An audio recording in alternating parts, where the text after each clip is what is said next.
हाँ, तो इसका अर्थ देखने से पहले एक एक्टिविटी करते हैं हम चारू सभी। एक बार आप श्लोक वापस से पढ़ लो तो फिर रिकॉर्डिंग में वो आ जाएगा, मतलब तुम्ही का। चलिए, हाँ हाँ, एक बार श्लोक का पाठ करते हैं हम, फिर इसके अर्थ की ओर बढ़ेंगे, ठीक है।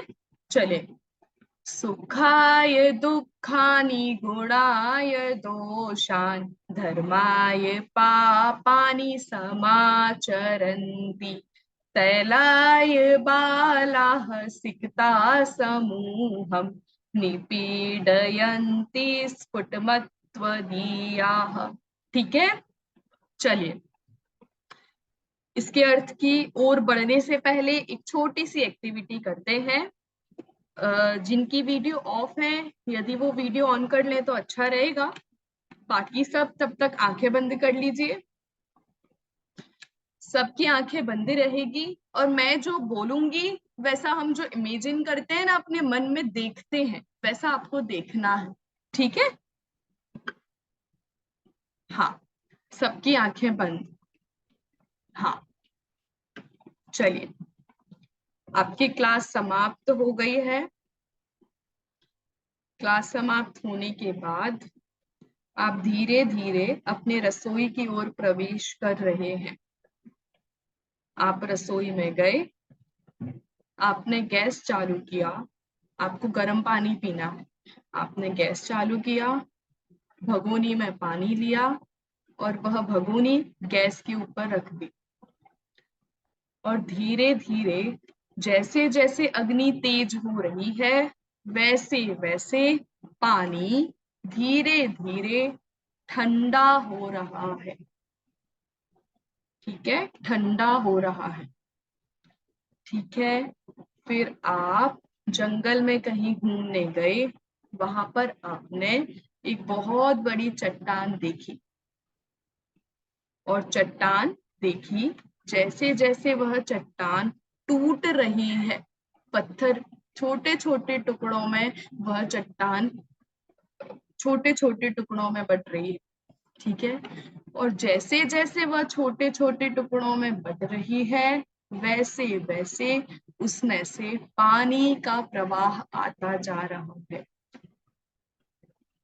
फिर आप अपनी छत पर गए।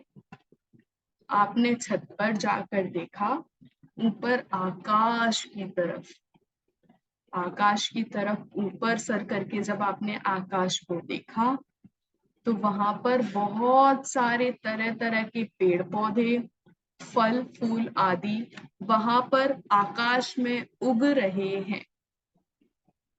ठीक है, फिर आप नीचे आते हैं। आपकी रसोई में अग्नि जल रही थी।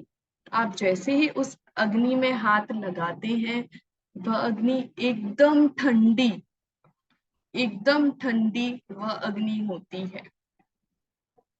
ठीक है, अब धीरे धीरे आंख खोलिए, धीरे धीरे। हाँ, अब मेरा आपसे प्रश्न है, ये सारी क्रियाएं हो रही थी ना कि नहीं? आपने क्या इमेजिन किया, क्या हो रहा था? जो मैंने बोला वो वास्तव में हो रहा था? इमेजिनेशन में तो हो रहा था। ठीक है, हाँ। और सच में ऐसा होता है? अग्नि ठंडी एकदम, अपने हाथ लगाए, अरे वाह वाह वाह, इतनी गर्मी में ठंडी की राहत। ठीक है, नहीं होता। आपने पत्थर तोड़ा, इसमें से जल एकदम ऐसे जल बहने लगा, ऐसा होता है? नहीं होता। पर आपको तो दिखाई दे रहा था। अब भी आपने बोला हमको तो दिख रहा था। इमेजिन कर रहे थे ना वो तो, कि इमेजिन हो रहा है। इमेजिन, अच्छा, इमेजिनेशन का हिंदी में अर्थ क्या होता है? कल्पना कल्पना। मतलब करना। कल्पना, काल्पिक। ठीक है, हम्म। काल्पिक। हम्म। अब काल्पिक का अर्थ यदि निकालें तो इसको जरा मुझे समझाओ क्या होता है? यानी किसी ने बोला, आप उसी उसमें चले गए, उसमें थ्रो में आप बह गए, किसने आप वैसा देखने लगे। हाँ, और जो नहीं है वैसा सोचते हैं, जैसा नहीं है बहुत वैसा उल्टा सुंदर, सोचते हैं। बहुत सुंदर। जो जैसा नहीं है ना, वैसा हमको लगने लगता है, दिखने लगता है स्पष्ट रूप से, उसको हम कहते हैं कल्पना। ठीक है, आपको पता है हम सारी वस्तुओं का, सारे द्रव्यों की अस्थि स्वीकार करते हैं। ठीक है, कोई भी वस्तु बिना अस्थि के हो ही नहीं सकता। तो आप जब उसका और जैसे नए वगैरह का आप अध्ययन करेंगे तो वहां पर भी आता है कि काल्पनिक, कल्पना रूप से भी सारी वस्तुएं अस्थि रूप होती हैं। तो आपने अग्नि को ठंडा देखा तो वो भी है, किस रूप है, कल्पना रूप है, पर वो भी है। ठीक है, चलिए। हाँ, तो मेरा प्रश्न यही था आपसे कि आपने कल्पना में इतनी सारी चीजें देखी और आपने बोला ये चीजें तो वास्तव में नहीं होती लेकिन हमने देखी। ठीक है, ठीक है। और आप अपनी कल्पना में ही सही, पर आप उस रूप क्रिया कर रहे थे कि नहीं। मैंने बोला रसोई में जाओ तो आप गए कि नहीं, मैंने बोला आप छत पर जाओ, आप गए कि नहीं, मैंने बोला जंगल में जाओ तो आप गए कि नहीं। उस रूप क्रिया तो आप कर ही रहे थे ना, भले भले कल्पना में ही सही, क्रिया तो हो रही थी ना। ठीक है, तो ये सारी जो चेष्टाएं हैं, आप किचन में गए, आपने वो जो पानी वहां पर जो ठंडा हो रहा था, जो कि हमको गर्म करना था, अग्नि में रखा हुआ पानी, जितनी तीव्र ओर से अग्नि बढ़ती जा रही थी उतनी तीव्र गति से पानी भी ठंडा होते जा रहा था। जितनी तीव्र गति से चट्टान के टुकड़े होते जा रहे थे उतनी तीव्र गति से उसी चट्टान में जल का प्रवाह तेज होते जा रहा था। जितनी तीव्र गति से आप छत पर पहुंचे, आपने आकाश को देखा, उतनी ही तीव्र गति से आकाश में पुष्प, पेड़, फल, फूल आदि का निर्माण भी होने लगा। हुआ कि नहीं हुआ? हुआ। ये सारी क्रियाएं हो रही थी कि नहीं हो रही थी? हो रही थी। ठीक है, वही इसी चीज को आधार लेकर के ये वाले श्लोक में महाकवि धनंजय ने आदिनाथ भगवान की बहुत अच्छी स्तुति का एक माध्यम लिया है। उसी आधार को, अज्ञ चेष्टा हेडिंग ही है इस श्लोक की कि ज्ञानी की चेष्टा कैसी होती। ठीक है, इन सारी बातों को ध्यान में लेकर के इसके अर्थ का अध्ययन करेंगे हम। ठीक है, चलिए। हाँ, सबसे पहले आते हैं दूसरी लाइन का अर्थ देखेंगे हम। ठीक है, जिस प्रकार बालाह, बालक, तैलाय, तेल के लिए, तेल निकालने के लिए, सिकता, सिकता मतलब रेत, बालू। ठीक है, रेत। तो सिकता समूहम, किसी रेत का ढेर लगा होगा, बालक है, अज्ञानी है, उनको क्या पता रेत में तेल होता है कि नहीं होता। ठीक है, उन्होंने तो किसी को सरसों में से तेल निकालते हुए देखा, तिली में से तेल निकालते हुए देखा, तो उनको लगा इसमें भी तेल होता है, तो वे भी रेत का समूह लेकर के तेल निकालने के लिए पहुंचे। ठीक है, बालू के समूह को निपीडयंती, पेलते हैं, पीसते जाते हैं, पीसते जाते हैं, पीसते जाते हैं। कौन? बालक, बच्चे। ठीक है, बच्चे तेल निकालने के लिए रेत के समूह को पीसते जाते हैं। ठीक है, ठीक उसी प्रकार अत्वदीया, त्वदीय आपके द्वारा जो बताया गया मार्ग है, या फिर जो आपके प्रतिकूल चलने वाला पुरुष है, आपके अनुसार जो नहीं चलता है। ठीक है, किसके अनुसार? आदिनाथ भगवान के अनुसार। ठीक है, सुखाय, वह सुख के लिए क्या करता है? दुखानी, दुखों को, और गुणाय, गुण के लिए दोषों को, और धर्माय, धर्म के लिए पापों को आचरित करता है। ठीक है, अब वह बालक, उस बालक को क्या पता, उस बालक को क्या पता कि उस रेत में वो है ही नहीं, तेल है ही नहीं।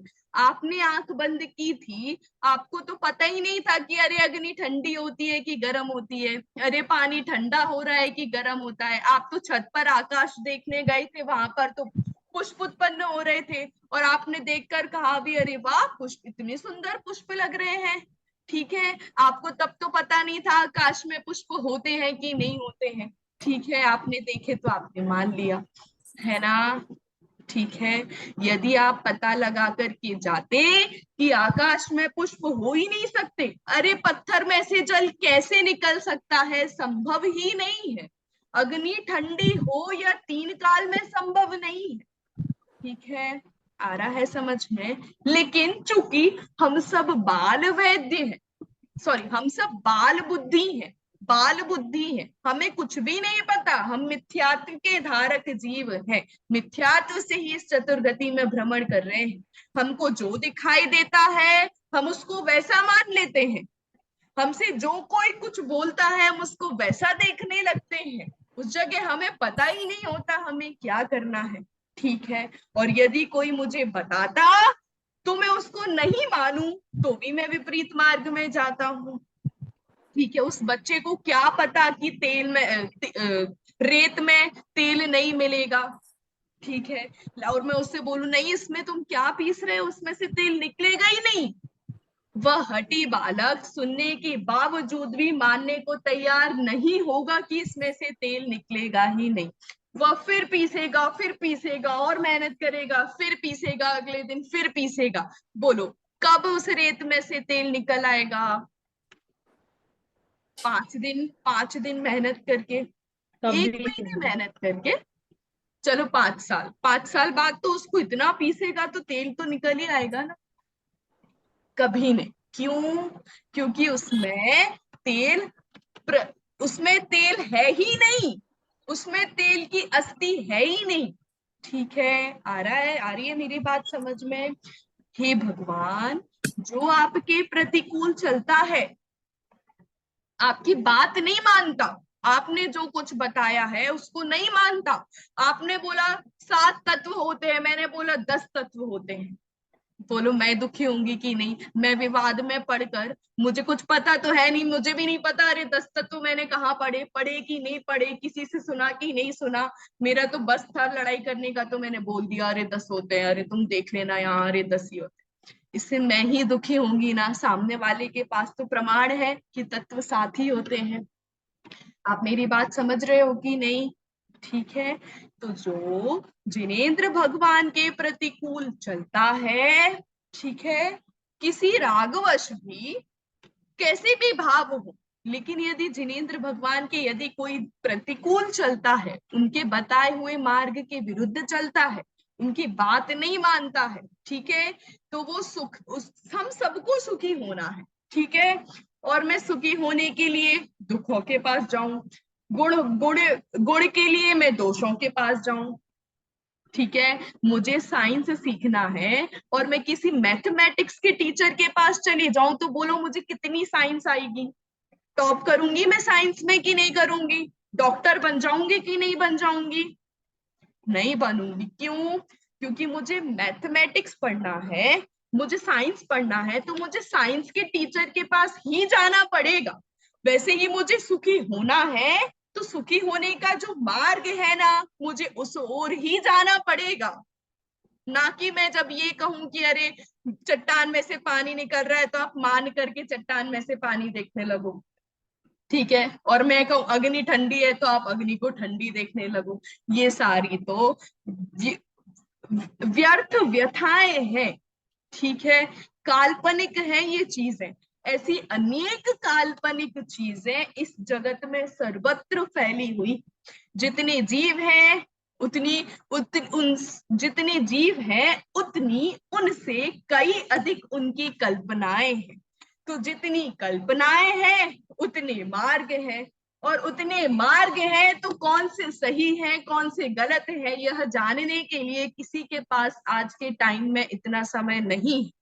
इसलिए जो कोई जो कुछ कहता है, जो कोई जो कुछ सुनता है, वह उस रूप प्रवर्तने लगता है, उसकी परीक्षा नहीं करता वह सही है कि गलत। उसको सुख चाहिए तो वो और दुख की ओर भागता रहता है। ठीक है, अरे जो जीव सुखी होगा वही तो तुमको सुख दे पाएगा कि नहीं। ठीक है, जो साइंस का ज्ञाता होगा वही तो मुझे साइंस पढ़ा पाएगा कि नहीं। गलत बोल रही हूं मैं? आप तक मेरी बात पहुंच रही है मैं क्या कह रही हूँ? आपको श्लोक का रहस्य समझ में आ रहा है कि नहीं? बहुत अच्छा श्लोक है। गुण के लिए दोषों को और धर्म के लिए पापों को आचरित करते हैं। ठीक है, आपको समझ आ रहा है?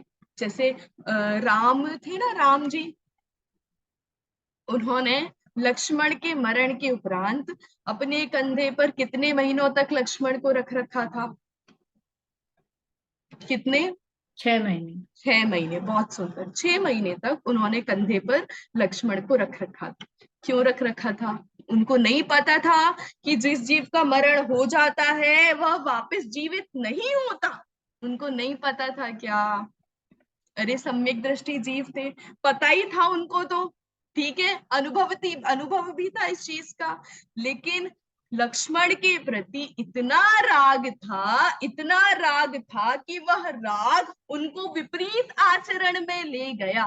ठीक है, विपरीत आचरण में ले गया। 6 महीने तक लक्ष्मण की देह को वे कंधे में लेकर पूरी जगह भ्रमण करते रहे। क्यों? राग के वश होकर। फिर उनको किसने समझाया? उनके जो मित्र थे देव, उन्होंने समझाया कि यह क्या कर रहे हो तुम? क्या कोई अ, अ, मरा हुआ जीव वापस जीवित हो सकता है क्या? तब समझ में आया राम को कि ये तो मैं राग के वश में कहाँ उलझ गया। ये तो मैं क्या कर रहा था? लक्ष्मण का तो मरण हो गया है, इसको कंधे में मैं कब तक लेकर घूमूंगा? और लेकर घूमूंगा तो क्या यह वापस जीवित हो जाएगा? मेरा भाई मुझे मिल जाएगा? नहीं। ठीक है, आ रहा है समझ में? लेकिन वह राग रामचंद्र जी को भी कहाँ विपरीत आचरण करने के लिए लेकर चला गया। ठीक है, वैसे ही इस राग के वश जीव चाहता तो सुख है लेकिन दुखों के पास चला जाता है। जीव चाहता तो धर्म करना है लेकिन धर्म के विपरीत चला जाता है। जीव चाहता तो गुणों की प्राप्ति है लेकिन दोषों के समीप जाकर बैठ जाता है। किसके वश? राग के वश होकर। ठीक है, ये वाली बात यहाँ पर बताई है कि रेत को कितना भी पीसा जाए उसमें से तेल का निकलना असंभव है। ठीक है, वैसे ही जो जिनेंद्र भगवान के विपरीत जाता है और वह सुख को प्राप्त हो जाए, गुणों को प्राप्त हो जाए, धर्म को प्राप्त कर ले, यह बात भी असंभव सी है। ठीक है, वह सुख को प्राप्त करने के लिए मुझे मोक्ष जाना है। ठीक है, मुझे मोक्ष जाना है और मैं क्या करूं कि मैं रात में डेली रात में खाने लगूं। ठीक है, मैं आलू प्याज का भक्षण करने लगूं, अभक्ष का भक्षण करने लगूं। ठीक है, 7 व्यसनों में जाकर रम जाऊं। ठीक है, और मैं चाहूं मुझे सुखी होना है, मुझे तो सिद्ध गति जाना है, मुझे सिद्ध अवस्था प्राप्त करनी है। ठीक है, आप लोग मुझसे पूछो आपको क्या करना है? मेरे को सिद्ध अवस्था प्राप्त करनी है। और आप कल के दिन बोलो मुझे कि मैं तो रात में खाती हुई कहीं पर आपको दिखाई दे रही हूँ, तो बोलो मुझे सिद्ध अवस्था प्राप्त हो जाएगी? नहीं। यदि मुझे सिद्ध अवस्था जाना है तो मुझे उसी मार्ग में जाना पड़ेगा। ठीक है, उसके विपरीत मार्ग में जाऊंगा। मुझे आगरा जाना है और मैं यदि बंबई वाले रास्ते में मुड़ जाऊं तो बोलो मैं कब आगरा पहुंचूंगी? पहुंच जाऊंगी क्या? नहीं पहुंचूंगी। वैसे ही जो जिसका जहां का जैसा पथ होता है, मार्ग होता है, उसको वैसा उस और उसी पथ में जाना आवश्यक होता है। वो उससे जरा भी एक कदम इस पार उस पार हुआ तो उसका वह अपने गंतव्य पर पहुंच ही नहीं सकता। आपको आ रहा है समझ में? ठीक है, आ रहा है।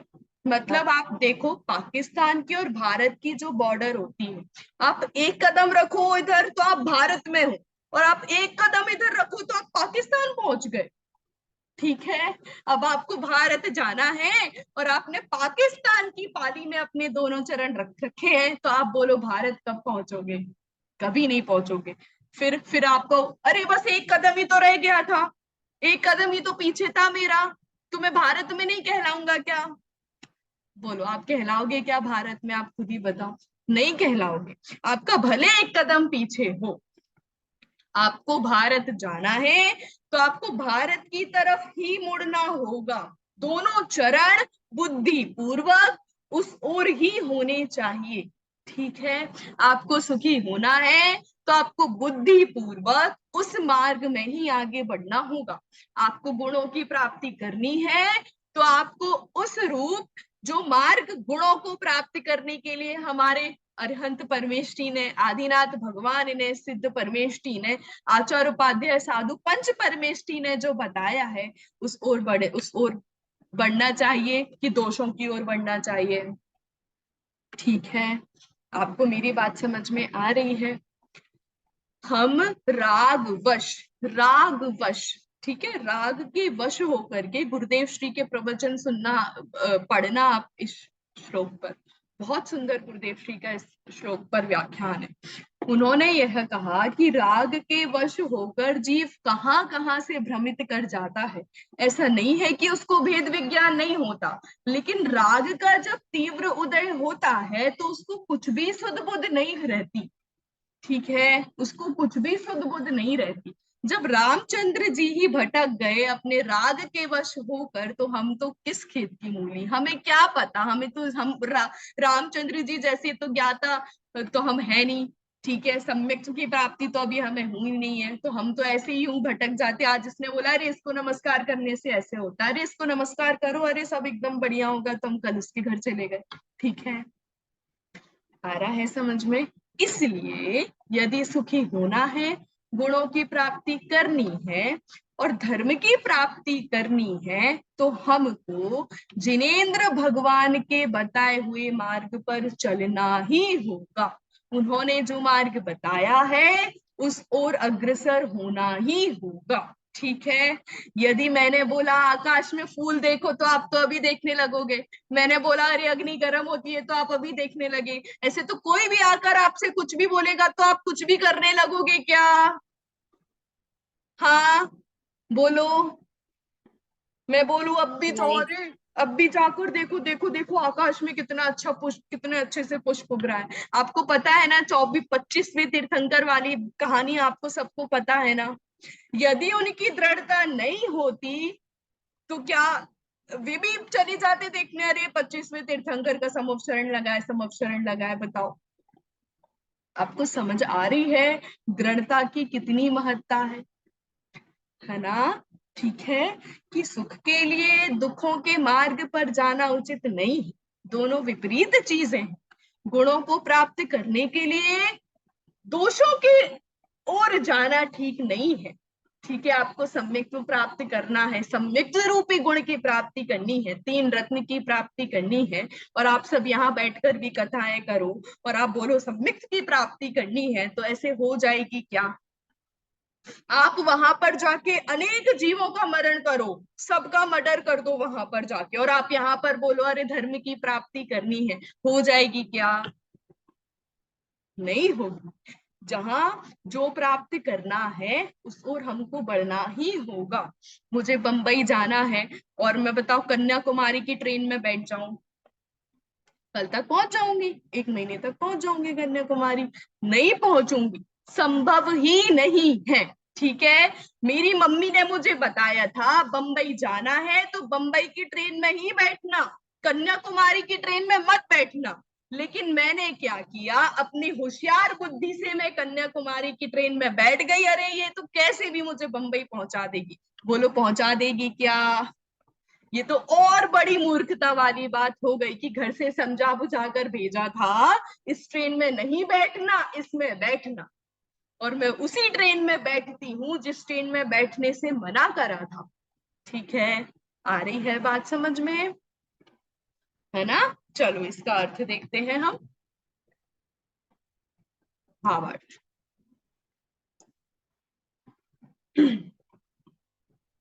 हे भगवान, जो आपके शासन में नहीं चलते उन्हें धार्मिक तत्वों का सच्चा ज्ञान नहीं हो पाता, इसलिए वे अज्ञानियों की तरह उल्टे आचरण करते हैं। वे किसी स्त्री, राज या स्वर्ग आदि को प्राप्त कर सुखी होने की इच्छा से तरह तरह के काय क्लेश कर दुख उठाते हैं, पर सकाम तपस्या का कोई फल नहीं होता, इसलिए वे अंत में भी दुखी ही रहते हैं। हम में शील, शांति आदि गुणों का विकास हो, ऐसी इच्छा रखते हुए भी रति, लंपटी, क्रोधी आदि देवों की उपासना करते हैं, पर उन देवों की शील घातक और क्रोध युक्त क्रियाओं का उन पर बुरा असर पड़ता है, जिससे उनमें गुणों का विकास ना होकर दोषों का ही विकास हो जाता है। इसी प्रकार यज्ञादि धर्म करने की इच्छा से पशु हिंसा आदि पाप करते हैं, जिससे उल्टा पाप बंध ही होता है। ये प्रभु, यह बिल्कुल स्पष्ट है कि उनकी क्रियाएं उन बालकों जैसी हैं, जो कि तेल पाने की इच्छा से बालों के पुंज को कोल्हू में पेलते हैं। आ रही है बात समझ में? आपको जो 8 कर्मों का नाश करना है, सिद्ध अवस्था को प्राप्त करना है, अरिहंत अवस्था आदि को प्राप्त करना है, ठीक है, क्रोध का नाश करना है, और आप किसी क्रोध युक्त जीव के पास चले जाओ, आपको क्रोध का भाव आपका हो जाएगा? नहीं हो, ठीक है। आपको रति का नाश करना है, और आप रति रूप शिव जी के दर्शन करने के लिए, जल चढ़ाने के लिए आप डेली जा रहे हो, तो आपके रति का नाश हो जाएगा? नहीं होगा, ठीक है। यह संसार बड़ा भ्रमित करने वाला है, बड़ा भ्रमित करने वाला है। ऐसे ऐसे इतने पंथ मिलेंगे आपको भ्रमित करने वाले, यदि आपके अंदर दृढ़ता नहीं रही तो आप कब भ्रमित हो जाओगे आपको पता भी नहीं चलेगा, ठीक है। आपको आ रही है बात समझ में? और धर्म एक इतनी ज्यादा सेंसिटिव चीज है, इतनी, मतलब आप इसके विरुद्ध किसी के लिए कुछ बोल ही नहीं सकते। अभी कितनी मूवीज भी इसके ऊपर से आ रही हैं, कितनी हम डेली न्यूज़पेपर में भी देखते हैं, न्यूज में भी देखते हैं। इसलिए आज के समय में हमारे प्रति, जिनेंद्र भगवान के प्रति, वीतराग देव के प्रति दृढ़ता अति आवश्यक है, ठीक है। उनके मार्ग पर चलने के लिए उतनी ही दृढ़ता, उतनी ही श्रद्धा और उनके शास्त्र का अध्ययन करने की अति आवश्यकता है, ठीक है।